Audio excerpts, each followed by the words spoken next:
Encephalocarpus thrombiliformis, originaire du Mexique, dans la région de Tamaulipas, sur le secteur de Jomave. Cette espèce, en jeune plantule, ressemble à s'y méprendre à un Solisia pectinata, à tel point que je croyais que la personne qui m'avait envoyé des graines s'était trompée, car dans les années 70, je n'avais aucun document photo sur cette espèce, et encore moins sur le semis.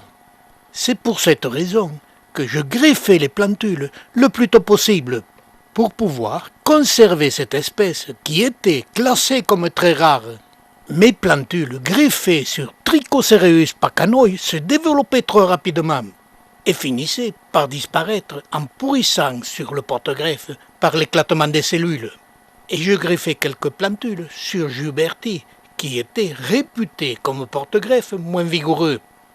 Mais j'observais quand même un développement très rapide, et je voyais avec surprise évoluer les aiguillons. À leur base, les aréoles ressemblent celles des Solisia, et petit à petit, les aiguillons évoluent.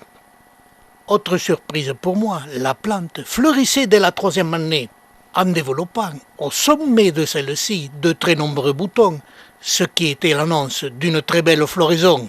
Je me répète, à l'époque, il n'y avait aucune indication, et j'attendais avec impatience la floraison.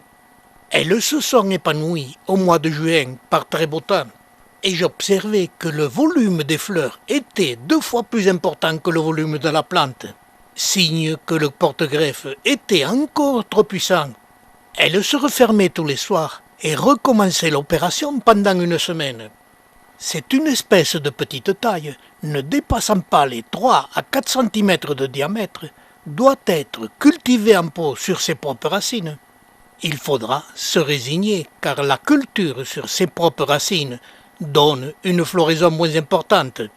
Et en plus, il faut avoir 2 pieds qui ne soient pas du même clone pour obtenir des fruits, qui donnent chacun une vingtaine de graines qui naissent facilement, qu'il faut toujours semer pour pouvoir conserver cette espèce en collection, car elle est très fragile.